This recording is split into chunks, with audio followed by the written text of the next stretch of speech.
नमस्कार, आज समाज के यूट्यूब चैनल में आप सभी का स्वागत है। आज हम बात करेंगे हरियाणा में दलित वोटरों को कैसे लुभाया जा रहा है। इस कड़ी के अंदर जो है बीएसपी बहुजन समाज पार्टी और एएसपी आज़ाद समाज पार्टी दोनों गठबंधन कर लिए हैं और हरियाणा के विधानसभा चुनाव में अगर बीएसपी एएसपी का जो गणित है, जो उनका गठबंधन हुआ है, उस हिसाब से अगर देखें जाए तो काफ़ी हद तक ये नुकसान पहुंचा सकते हैं और ख़ास तौर पर इसका जो सीधा नुकसान होगा वो कांग्रेस को होगा। बीएसपी ने नीलो और एएसपी ने जेजेपी के साथ जो है गठबंधन कर लिया है। ऐसे में दलित वोटर किस ओर जाएंगे, इसको लेकर चर्चाएं जो हैं हरियाणा में बहुत तेज़ी से हो रही हैं। आपको बता दें कि हरियाणा में करीब 21% जो हैं दलित वोटर हैं, जो चुनाव में अहम भूमिका निभाएंगे। इस बार दलित वोट बंटने के लगभग पूरी चांस हैं। ऐसे दलित वोट बंटने से बीजेपी से ज़्यादा कांग्रेस को नुकसान हो सकता है, क्योंकि इस बार लोकसभा चुनाव में जो दलित वोट थे वो कांग्रेस की तरफ डाइवर्ट हो गए थे और कांग्रेस जो है 10 में से 5 सीटें जीतने में कामयाब रही थी। ऐसे विधानसभा चुनाव में दलित वोट बैंक काफ़ी महत्वपूर्ण हो गया है, खासकर ऐसे समय में जब कांग्रेस संविधान और आरक्षण को बीजेपी से खतरा बता रही है। ये दोनों ही मुद्दे दलितों के काफ़ी करीब माने जाते हैं। इसी वोट बैंक पर इनेलो और जसपा की भी नज़र है। इसी वजह से दोनों पार्टियों ने दलितों की पार्टी मानी जाने वाली बीएसपी और एएसपी से गठबंधन किया है।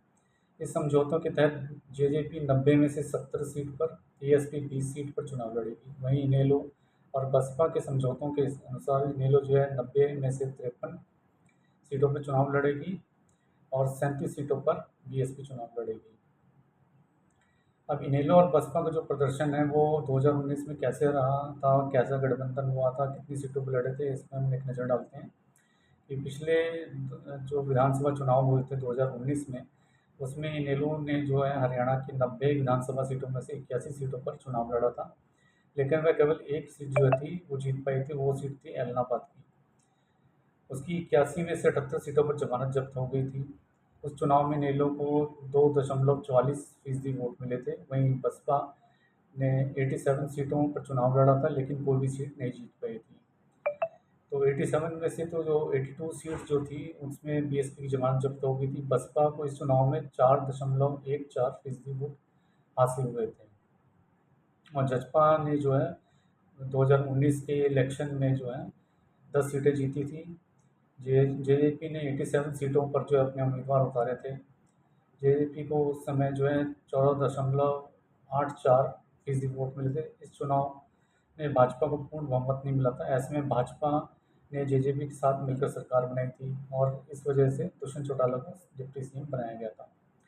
लोकसभा चुनाव से ठीक पहले गठबंधन जो है वो जेजेपी और भाजपा का टूट गया था। दोनों पार्टियों सीट शेयरिंग को लेकर बात नहीं बनी थी। इसके बाद दोनों पार्टियों ने अकेले अकेले चुनाव लड़ा, जिसमें से दोनों पार्टियों को नुकसान हुआ। भाजपा 5 सीटें जीत पाई, वहीं बीजेपी एक भी सीट पर जीत हासिल नहीं कर सकी और यही नहीं, पार्टी किसी भी विधानसभा सीट में एक भी जीत नहीं दर्ज कर पाई थी।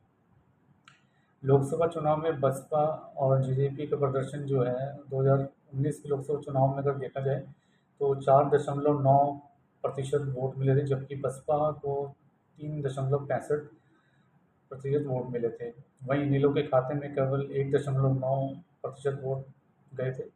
बीजेपी ने सबसे ज़्यादा 58% वोट हासिल किए थे। कांग्रेस को 28 दशमलव कुछ वोट मिले थे। अब जो ये बीएसपी एएसपी का जो गठबंधन है वो हरियाणा में दलित वोटरों को किस साइड मोड़ता है और उसका क्या नतीजा निकलता है, ये तो आने वाला वक्त ही बताएगा। हरियाणा विधानसभा चुनाव से संबंधित जो भी ताज़ा अपडेट होंगे हम आपके लिए लेके आते रहेंगे। धन्यवाद।